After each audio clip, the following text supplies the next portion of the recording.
Exactly. So what I'm doing now, Milton, I'm going to record our conversations. And what happens, I'm trying to put this book, but I won't put on video. I want to put different people on this video. So we're going to cut and slice and whatever works, and we'll just put on the video. Is that okay? Sure, if that works. Glad to be part of it. Yeah. So If I'd I'm known, also I would have recording. created more a better backdrop like you've got, sort of. Yeah. Well, yours is pretty good. You can see through the window. If Ruth comes out, we'll say hi. That's fine. Yeah, yeah. Ruth is very, she has a background in theater and acting, so she's very big on the right look, and that circle, that circle camera in the front that a lot of Yeah. newscasters use to create. Yeah, so I haven't quite done that yet. Oh well, no, this looks good. So what I will do is that I will ask you a bunch of questions, but feel free to jump in. I'm basically trying to write a book to say that maybe it's time we need to change schools to say schools have created all these borders. You have one way to college. You have to go through 12 years. You have to do this. You're Yes, yeah. confined by teachers, curriculum, all those kind of things. But I'm also interviewing quite a number of people, and you are definitely, among the. Let me actually lock our screen so nobody comes into us, to jump into our kind of Zoom bomb, us. And so After you've what been I'm going to reading do is, about Eric Yuan, the founder of Zoom, he's a very interesting guy. do you know him? I've only seen him on these Zoom calls and things, but he's a very interesting guy. He's based in San Jose, and Yeah, he's Chinese, right? he is Chinese from, I won't get the province right, but he is from China, and has a great personal story. He Uh-huh. used to work for WebEx. Do you remember? I think it was Cisco WebEx. Yeah, it says they still use that. Yeah. And he said he would go and talk to their customers, and never once did someone say they were happy with WebEx. And they would Uh-huh. cite all these problems. He said, well, finally, he couldn't get WebEx to change. He said, I'm going to leave and start a company that actually solves all the problems that customers say they have, make it very easy for people to use. That's led to all the security problems they have, but he's a very interesting guy. Well, so let's start from that. Actually, Milton, you've been with education for a long time. Let's actually start this. It seems to me there's a huge group of us, who are not really thinking schools doing a good job in general. I'm talking, there are kids, like our kids have gone through the school, they did what they did, I'm always thinking about if they didn't go to school, their life might be very different, but who knows, it might be better. There's nothing to prove that. So tell me about what's wrong with schools? I think the problem with schools is that they are bureaucracies that are not really about teaching and learning. They're about politics. In the US, we have a very political system of schools. You only have to read the news to see all the different problems. If you were to create a system that was perfectly incapable of changing, you would create the American public school system. First of all, you would make it very difficult for them to change. You'd create so many systems that no one system could change and affect a lot of kids. There's 14,000 school districts with their own school boards. Most of them are very small. School boards in charge of maybe 10 schools. And then you'd make it very political, where the people running those school boards had to run campaigns and be elected. And not only were they being elected school board, that was the beginning of their thinking, oh, eventually I want to become the mayor of the city. This is a stepping stone for my political career to run for the school board. So you have a lot of managers of school systems with tremendous power who don't have any background in education. And frankly, many of them are not there because they care a whole lot about education. They care about politics and becoming politicians. That might seem a little extreme, but you only have to see the way in which the American school system has not changed to look at the governance structure, to look at the politics and the economics of it. So I'll just say that's one big reason why you have this system that is not serving most kids. That's very, as you suggested, very one size fits all. You have to come to school for a certain number of days. And we have a curriculum for you. You did not have any say, you and your parents, on what we're going to try to teach you and how we're going to do it. So it's very regulated, very uniform, and very political. I'll just use that as a summary of what's wrong with schools. Well, it is political. I mean, remember you were you helped, you started the Edutopia, and you did capture some innovations in schools. And I mean, you Yes. were, I mean, in your book, you also, a while back, you laid out the different edges of change, of possibilities. How did those innovations happen? Well, it's very interesting to start working at Edutopia around 1998, if you can believe that. So more than 22 years ago, that's a very long time. And if in just about every other industry from 1998 to 2020, you've seen tremendous change and progress and the influence of technology. You just name the field, and we're dealing with hospitality and tourism now, airlines, transportation, technology, marketing, manufacturing. Every industry has experienced tremendous growth in the past 22 years. When we started filming stories of innovation in education, if you looked at those early stories, today, 22 years later, you would still say, oh my God, that is so innovative. Project-based learning, kids collecting insects, third and fourth graders collecting insects in their own backyards and schoolyards, and working with scientists. They were online doing video conferencing in 1998, incredibly expensive. You had to have a cable system come and install a very expensive video conferencing system in your school. It's near San Diego. But you had a chance to talk with scientists, and they would tell you, interact directly with you in real time. They would show you an electron microscope over the video conference. You could see your little insects at huge magnification. So this is the kind of use of technology, connection to real science and scientists, young kids, 8 and 9-year-olds being mentored by scientists. And today that would still be considered very innovative.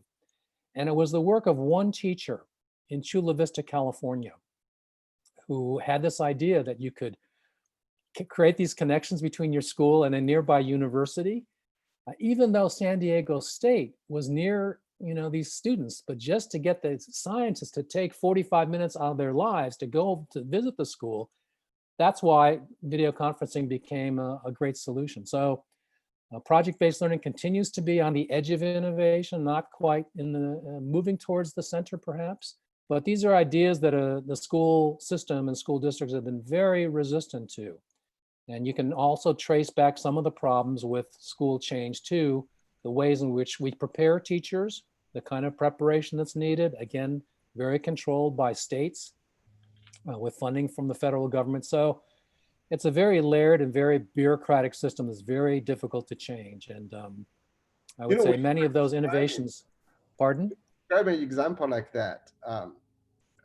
It really makes me feel bad for the last really 30 some years. In essence, if you look at action from Al Gore's talking about the information superhighway, think about that, 1996, that was 95, yes. 96. Wow. I think, in many ways, I bet you still read, watch somehow Edutopia in some way. Sure. You might not spend all your time doing that.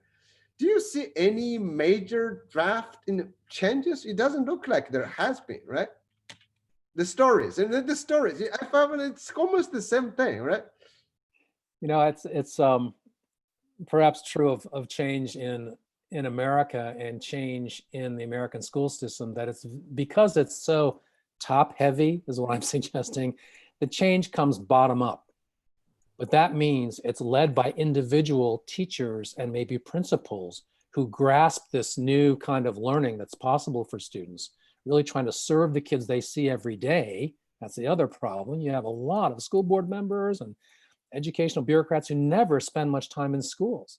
So you do see some changes coming, but it's very much bottom up and therefore very slow. It's not systematic. So Jim, I think his name was Jim Dykman, the teacher that did this project close to 25 years ago with insects, and then beginning to use the information superhighway, kids doing internet searches 1997, 98 to learn about insects. So they were using the world that the internet was bringing to them. So they're beginnings of this. But I would say because it's slow and it bubbles up from individual teachers, there are some little inklings of change. And I would say one of the big, most causes for optimism in the American school system is social emotional learning. Now, if you'd looked at, you'd done a literature search on social emotional learning in 1998, you found very few references. But because of a few pioneers, I will refer to the Collaborative for Academic Social Emotional Learning based in Chicago, a few professors, and also teachers and educators who, again, grasp the social emotional side of learning is as important as the cognitive academic side. Now you see SEL being incorporated into state standards. School districts, they're all talking about social emotional learning. There's curricula, there's standards, and it's being used in schools of education. So I'd say we haven't made a whole lot of progress on the academic and curricular side, but we're understanding that the social emotional side of learning is important for kids. I'll say that's one cause for optimism. Well, by the way, do you think the adoption of social emotional learning is basically say we admit we can't do much with academics, let's move on to something else? Possibly. Basically, we've given up on the other side. Let's just move on to do something else. I hope that's not true. Perhaps there has been a recognition when you talk about SEL. Policymakers say they begin to understand that. They may not understand exactly how you teach science and coding and programming and project-based learning. They haven't experienced that, but they have perhaps experienced the social emotional side of living and working and learning. I do believe that SEL can form the foundation for academic and curricular learning. That's Roger Weisberg's, one of the founders of CASEL. One of his favorite sayings I like to quote is when he'll go to a school district and make the case for SEL. We have strong, again, research supporting the benefits of SEL for academic learning, the increase in test scores. When you say it actually leads to an increase in test scores, people sort of get interested. So they've done some good research, and he'll say, this is really important. You need to make time in the school day for this, for kids to, voice their feelings about their learning, maybe problems they're having at home that are they're bringing with them into the classroom. And often school district administrators will say, Dr. Weisberg, I'm sorry, we don't have time for this. We're focusing on, the standards and the testing, and we can't add another thing to the plate. And Roger Weisberg likes to say, well, perhaps I wasn't clear. This is the plate. This is the plate, the foundation on which you can build all of those other things you're trying to do. But without this foundation of social emotional learning, none of that other stuff will work. And I think that's also a persuasive case as well. So, Milton, you've seen this thing for a long time. Okay. Remember, I told you the first computer book, Computer Education, was your dissertation I read. So who was this Milton Chen guy? I think at that time you just got out of Stanford. You were probably teaching at Harvard, or you were at the Sesame workshop. I just want to ask you to reflect of your own life, just your own lifetime.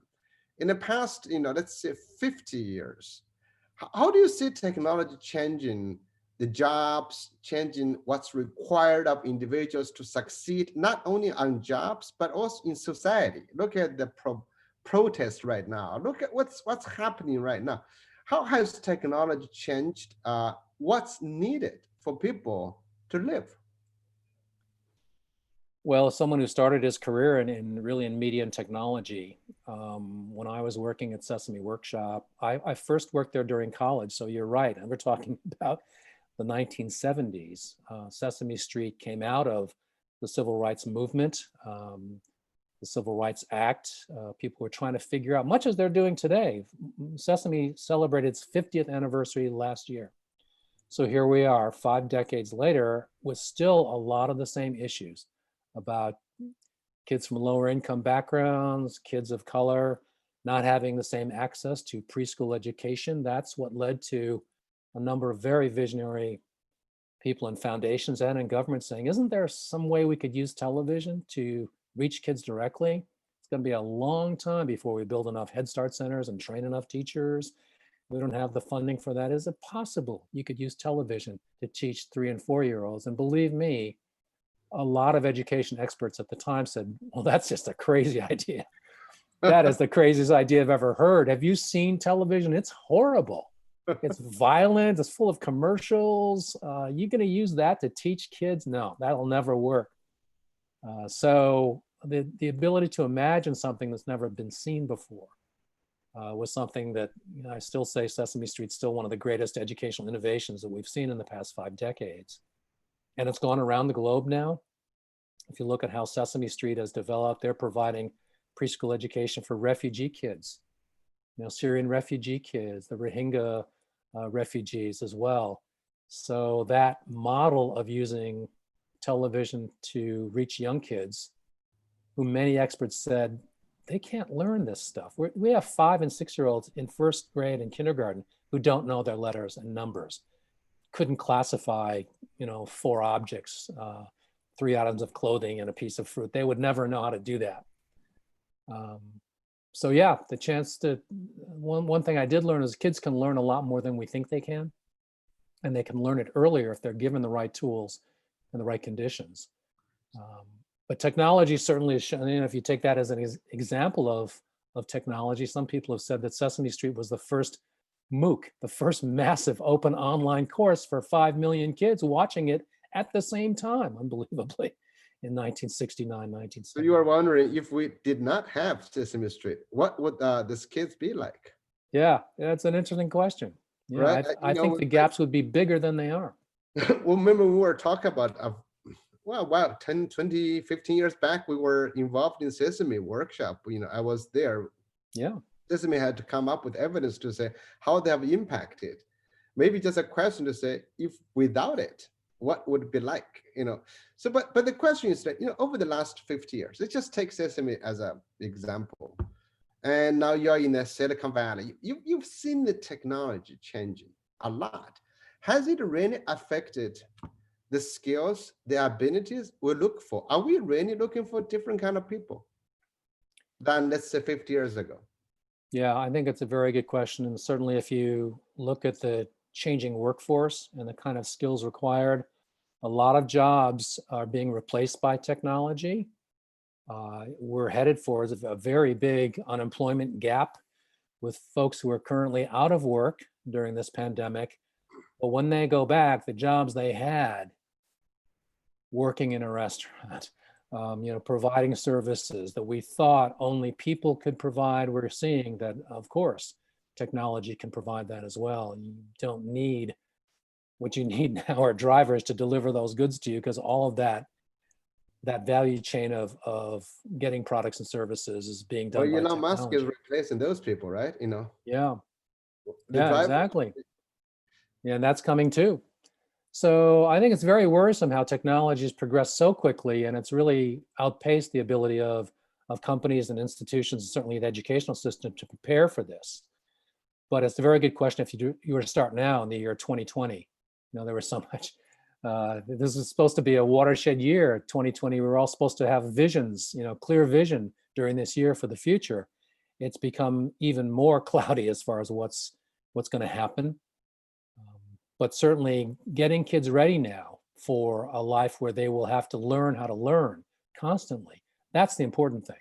It's been said over the past 50 years that teaching kids how to learn, giving them a love of learning, the interest and willingness, and as you sometimes have said, the curiosity to want to learn and change, that's becoming even more important.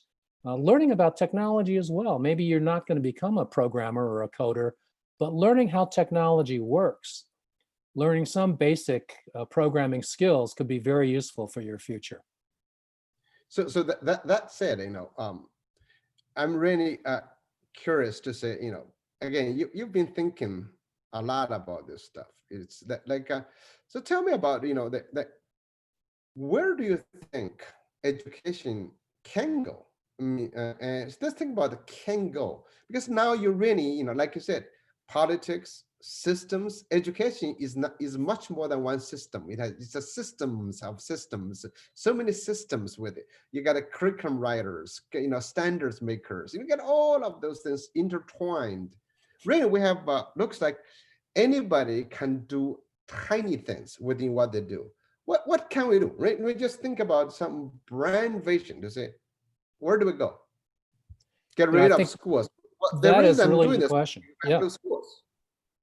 Go ahead with that that. is the question. So years ago, we had a meeting at Apple, and we're discussing many of these same topics. And this was, again, 10 or 15 years ago. And we decided to start from a blank slate, you know, blue sky, setting aside the system, the problems, the history, the politics. If you were to take a group of, pick your favorite age group, fourth graders, eighth graders, and just say, okay, the school year is starting, and here we are, it's June, and it's not clear how schools are going to restart. But you know that you have time with kids coming up. Call it, again, the US has a short school year. Why is that? Look at the history. It's ironic that you can travel around the country, as I'm sure you've had, and you can go to school districts and you ask them, how long is your school year? They all say 180 days. It can be a small school district in Kansas. It can be the New York City Public Schools.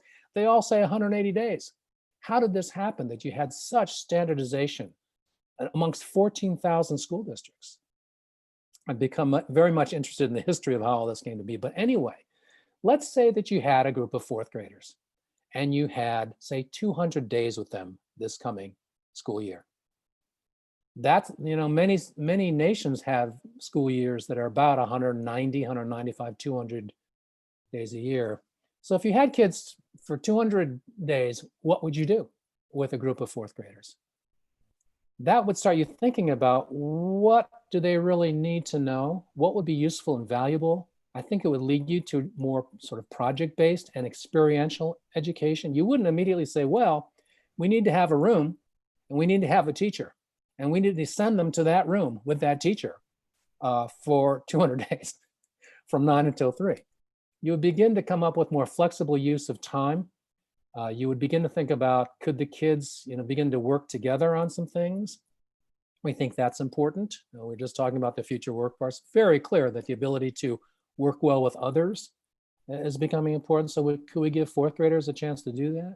Could we get them out in their communities, learn about, kids are very motivated to learn about their neighborhoods, their communities, their families. Could we begin with a curriculum that focuses really intensely on them, who they are, where their families came from?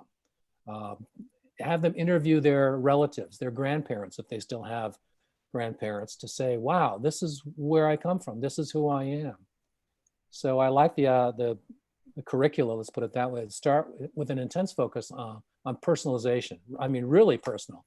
Not sometimes personalization is defined as, we can tell you exactly how your kids are doing on the tests.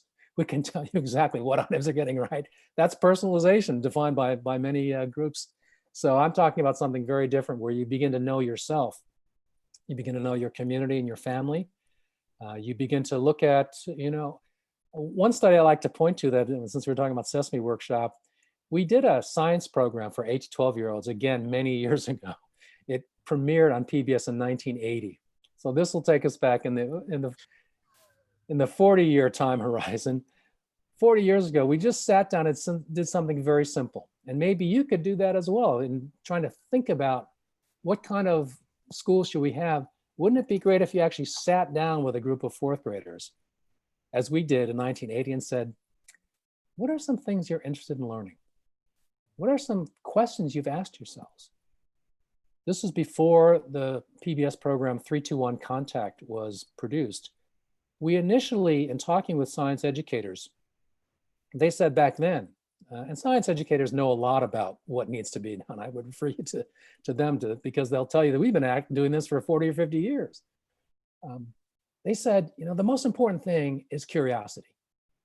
That kids are curious, but we tend to beat it out of them. We don't give them a chance to exercise their curiosity. once they get to school. You only have to look at a preschooler, a 3, 4, 6-year-old. They're constantly asking questions about what they're seeing, what they're observing. And they're asking questions that most parents, because we've been through the school system, we don't know the answers to. So we asked them to just tell us some questions. And what was interesting about that was their questions could be categorized into 4 or 5 clear categories. One was they had a lot of interest in their own bodies. A human body. They're little kids. They see themselves and they wonder, how does this happen? How do we see? How do we smell? I remember one boy, and the way in which they phrased the questions was very interesting. One boy said, how does my body know when it's time to grow? So this boy is aware he's growing. He sees his brothers and sisters. How does the body know? That's a very profound question that you could build an entire curriculum around. And I would bet that 9-year-olds can understand a lot more about human development and the human body than we think they can. But a lot of questions about the human body, even like things that we take, how do we talk? How do we produce language? To an 8-year-old, that's still a miracle. The fact that you can say something and then someone will understand you, and that other people talk in a different language. How does that work? So a lot of questions about the human body, a lot of questions about, again, things that kids experience every day. The weather. They see it's raining. They see it's cold. They see the clouds coming in. Snow's falling. They naturally ask, well, how does this happen? What are the larger patterns out there that create weather?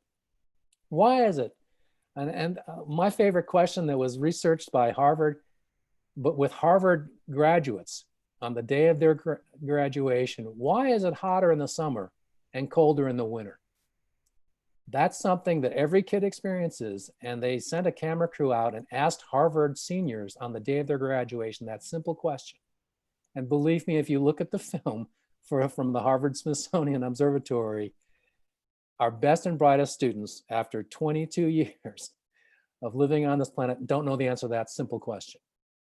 And it's not what most people think immediately. Oh, it's because we must be closer to the sun during the summer and farther from the sun during the... No, that's absolutely not true. So questions about the human body, about weather, a lot of questions about animals. Again, kids have pets. They see animals and they wonder, well, what are these animals? How do they behave? Why does my dog understand certain things? Why do they eat what they eat? So that's a third category. And then a lot of questions about how things are made. They see things, how appliances, things that they come in contact with every day. They wonder how things are made. And yeah, those are, 3 or 4 different 1980s. Okay, so if we actually did the same, okay. So apparently, you know this, education innovation has never stopped. It has always happened. You have people from from San Diego, from Apple, from Sesame Works, from us, it has never really stopped. It's always changing, pushing back, and then they just disappear. Or one person tries it and then he dies, and that's it, end of it. So what to do? What about all these ideas? If you go around, you want to talk about good things in education, we have problems. We can never finish it. And there's a lot of them. But at the same time, you have the massive system. You look bigger. You go higher. Then you say nothing has changed. How do you think about that? When I first started Edutopia, these stories that I'm telling you, Jim Dykman and the insect story, we also had a teacher with older kids during, say, 10th grade geometry class. She did a project-based learning experience for her students. The first 25 weeks of the 10th grade geometry were pretty standard geometry, but the last 6 weeks, she had them apply geometry in computer-aided design to build a school of the future, learn to design using geometry, applying concepts. You were mentored again by professional school architects. Her name was Eva Reeder. She's since passed away, but she was one of the leading project-based teachers, again, during that time, um, the late 90s, around 2000. And when I met her, I said, well, this is so fantastic. You see the kids presenting their designs. They're learning a lot about architecture and design and geometry. Isn't your whole school doing this? And she said, it's actually quite the opposite. The other teachers look at me and say, why are you doing something so different? And furthermore, you're getting newspaper articles written about you, and Edutopia sent a film crew to film you, so that you began to have this kind of jealousy and resentment on the part of the other teachers in the school towards her. That led us to understand, this is very grassroots. This is individual teachers who are willing to risk their reputations and the support of their fellow teachers to do something very different. That led us to understand, well, what you need then is an entire school culture. You need, if you want project-based learning and these sort of innovations to take hold, you importantly then need the principal of the school. That role as the teacher leader, and the leader of the teacher, to say, this is the kind of teaching we want to have. I'm going to make it possible for you to learn how to do project-based learning. We're going to create a culture of innovation to do this. We're going to collaborate. This is our favorite gesture at Edutopia, collaborate across boundaries. So that led us to try to find schools where there were leading principals who were advocating for this. So then you begin to go up the chain, and the higher up you go, from a school principal to maybe a district administrator, a superintendent, it becomes even tougher. Just like you're climbing Mount Everest when you're trying to do this. You're getting into the higher altitudes. It's very hard to get to the district level. But there are some district superintendents, again, if you play the numbers game, if there's 14,000 school districts and superintendents, is it 1%? Maybe, it might be you can find 100 and what's the math on that? 140. 40 school, maybe you could find 1%. I doubt, actually, I don't think you have 140 schools. That would be, that I could get you to maybe 50. I'm not sure I can get you to 150. Yeah. So this is the problem.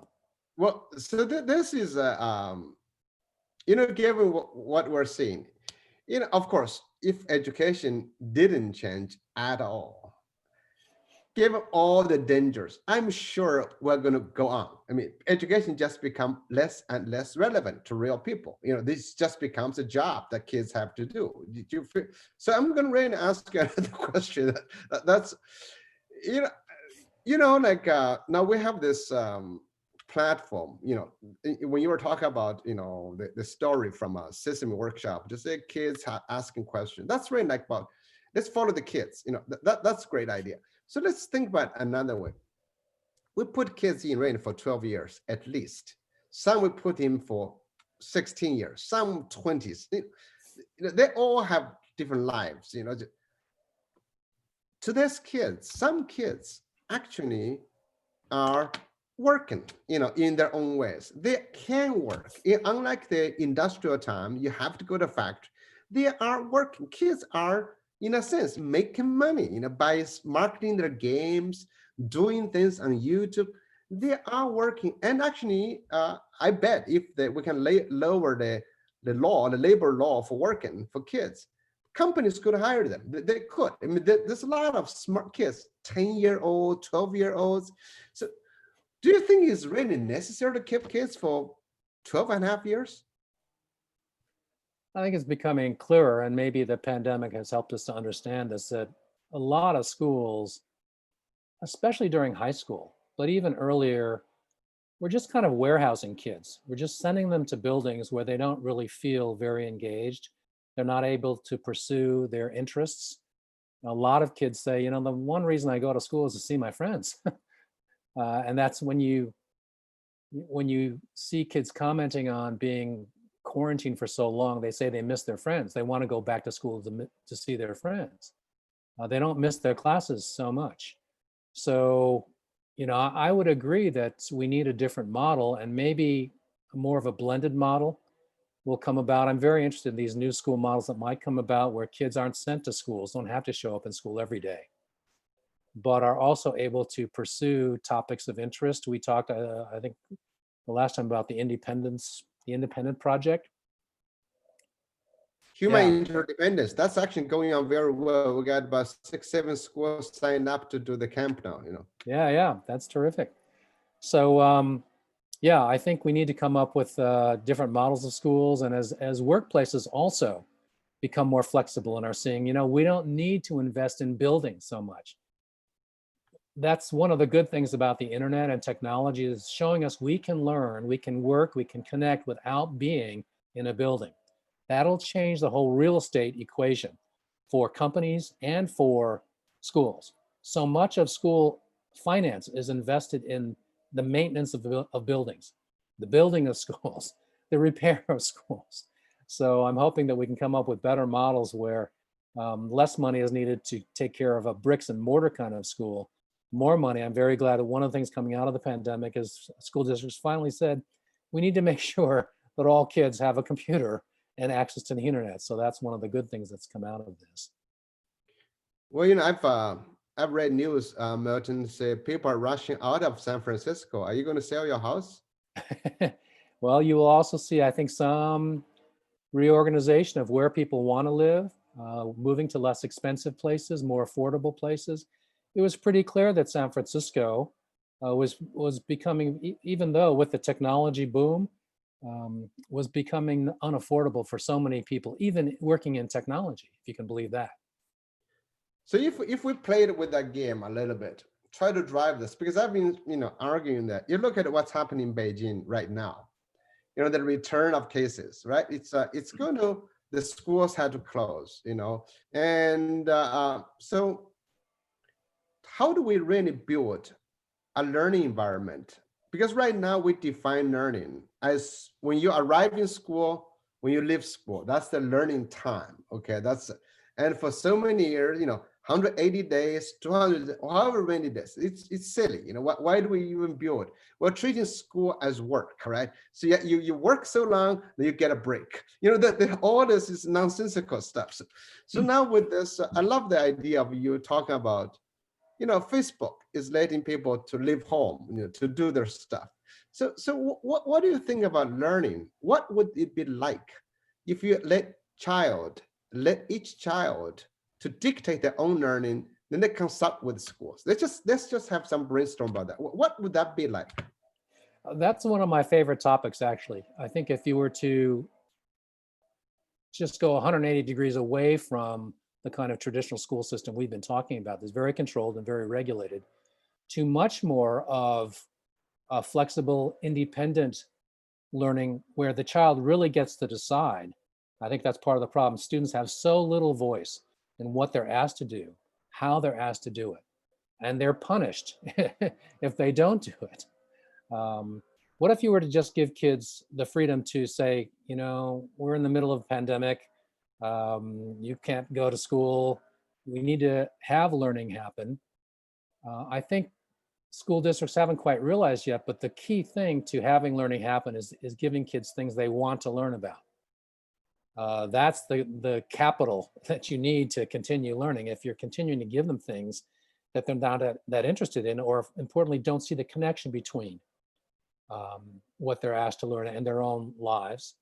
So why not start with kids asking questions and being mentored to find the answers to those questions?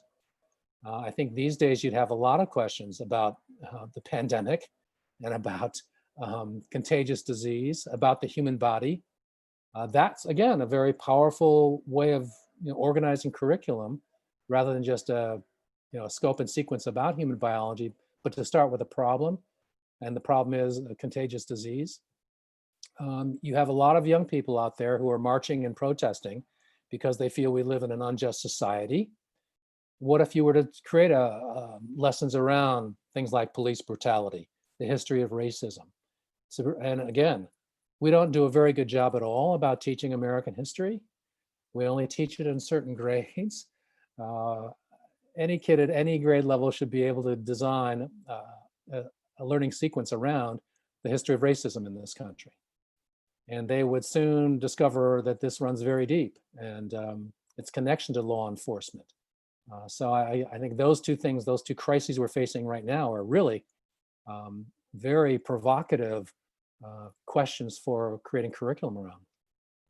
Well, you said something actually that struck me quite well is that, in many ways, we have people making curriculum as standards, grade level, week level, or whatever level, and then we lay them out. That's legitimate learning. Anything else is not. Anything else is like on the side. And you and I, honestly, were good students. We survived it. We did better than many other people. So we're more compliant to the schools. So schools, I think that they're okay for some kids. I think it's really only for some kids. But for the massive number of kids, honestly, they are, I don't think that they work very well. Many kids pretend to play school, they play school, they're part of this. So what I'm actually curious about from you, Milton, is to say, if we had kids come into school, adults really truly become mentors. There will be no grades. So each individual, then we would have some lectures people just go to, in general. How would that look? How would that look like in schools? Have you seen schools like that? Again, there are examples of schools that are. Talk about the school by Sam Levin, Yeah. the independent project, something like that. So tell me, yes, tell me about that. And I admire Sam Levin and the project. I did not know that his mother was a professor of psychology, By the way, or I was on the show with his mother. I know you did a session on. Yeah, it was funny. Yeah, but he not only had a great idea, but he was born into the right family. Then I'm sure there are a lot of good dinner Well, the table right family, conversations. that's the key. Okay. That's worth a lot. Yeah. But yeah, I very much think we need to look at new forms of assessment for learning. We've had this artificial thing about grades and what you have to do to get a good grade, and thinking about the pandemic and people, again, students at home, what they have is time. They have a lot of time, and I was impressed years ago looking at some meta-analyses of what mattered in learning, and one of the most powerful factors was not just grades or test scores, but time on task, how much time you spent on learning. So I've always been a big fan of better use of time and making sure that kids spend more time learning. And the way to get them to spend more time learning is to give them things they want to learn about. So maybe we could think about a different kind of assessment where you were rewarded, you got a better whatever grade based on putting in more effort, putting in more time. So yeah, I like ideas where you could begin to think about what really matters in learning. They're the approach of badges. You're earning badges. Again, you get to pick some of the badges, so you have a voice in what you want to learn. But it takes a certain amount of time, and I like systems that track the amount of time that students spend learning. And maybe that's a key to this as well. Part of the problem when kids don't learn is they fall off. You see that in online learning. Kids either get bored or they get frustrated and they just stop taking the class. There was just a new study that was reported, some research on summer learning. Very good, a randomized controlled trial about summer learning over 2 summers. And it turns out that it didn't really make a whole lot of difference. And when you delve deeper into what they did, a lot of kids left. They didn't come to the summer learning program. But when they actually did come regularly, their outcomes were much better. So tracking exactly how much time kids spend learning, their commitment to it and wanting to be part of it, that becomes important. When you talk about time, I remember many years ago when we were working together, you alerted me to a report called Prisoners of Time. Yeah, Do you remember exactly. that? Again, one of my Do you favorite. remember that report, a 1994 report? I Can you think believe it? that's, again, 1994. How many years? People should take a look at that. That's one of my favorite reports. It's one of those things you look at that report and you say, wow, they lengthened the school year. They Yeah. let high school students come to school later because of research about their own biorhythms. And they're doing things in 1994. As you were suggesting, innovation has always been around. It's just never been at scale. But there are a lot of good ideas in that report about prisoners of time. So we're coming toward the end. I don't want to drag this on, but I really have a question for you. We're getting old. Seriously, I think I'm I'm glad to hear you sure. say that, Young. Well, I'm sure after us, innovations will continue, schools will survive, and I don't think pandemic is going to change. I don't think it's dramatically. I'm still writing books. I'm still trying to do all this kind of work. And do you see, just paint two scenarios, the best and the worst of schools? Could they be going away? And if not, what's going to happen? Just do two scenarios. What would happen? Well, the worst case scenario is very easy. Worst case scenario is nothing changes, or nothing changes very much. We're still going to have school boards. We're still going to have the curriculum. We're going to try to find ways to reopen that still emphasize the same things happening in classrooms that happened before. It's just that students are 6 feet apart. Same thing, instead of being 3 feet apart, they're 6 feet apart. They're still, reading from textbooks, doing worksheets, engaged in a curriculum, and never ask them whether they wanted to learn what they're being taught. So that worst case scenario is unfortunately very easy. I think best case scenario is you would begin to see more experimentation.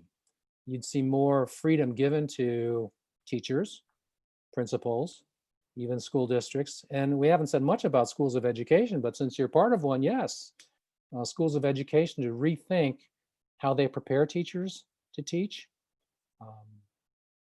So I would hope that what comes out of this is some more flexibility of policymakers saying, we don't have all the answers right now, but what we're going to do is we're going to try to experiment and ask the folks on the ground level to come up with some ideas. Even if it was the old Google, and I'm not sure Google does it anymore, the 10 or 20% allowance to spend time, 10 or 20% of your time doing something that you think could have a great impact, but you get to choose what it is. You get to come up with some ideas. You get to talk with other fellow teachers or principals about what it might be and work together. Even if it were experimentation at the margin of 10 or 20%, that would be terrific. That would give educators a chance to really spread their wings a little bit and come up with some new solutions. So I like you, I know that we've been through decades of a little bit of improvement and then it falls back again. 2 steps forward, 1 step back. It's like that. So if we could just get 1 step forward, and it takes, I think maybe it's a good note to end on some political courage, since we'd started off talking about this system as political. It takes some political courage on the part of superintendents, school board members, and also governors. I think governors exert tremendous influence in their states. And if a few governors said, look, we were going through these crises, 2 crises of racism renewed, and also a pandemic, which we've never seen before, we're going to give schools some more flexibility. And it's become clear we can't offer you much more money, but we can give you some time and some flexibility. I think even that would be a good thing. We haven't said much about globalizing learning. I know that's one of our favorite topics as well, but the internet is making that possible. Could there be some governors that understood the importance of kids connecting with kids from other countries, learning about other cultures? This would be a great time to do that. So I'm hoping that we'll have a few more governors say that's important to our future workforce in our state, no matter which state it is. If your students understood more about other countries and other cultures, learn some other languages, that would be a tremendous improvement on their chances of succeeding in the future workforce and society. Well, I'm also talking to homeschoolers, because I think some homeschoolers represent a new possibility. Yes, And I also everybody's am, homeschooling now. well, yeah, that's everybody. That's true. Everybody's homeschooling. I'm also very interested in individuals organize their own learning. I hope children using this time to organize their own learning, to connect with other people. I mean, truly, I don't know. I think it's possible. I don't think anyone with the right internet access, if they want to learn something, they cannot learn. I really believe they can. They can find the right thing. If they want to organize something, or they can form a whole partners.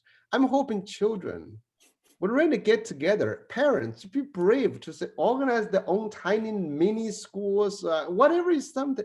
Just go do something beyond schooling. I think that's, and also there's no summer, there's no winter.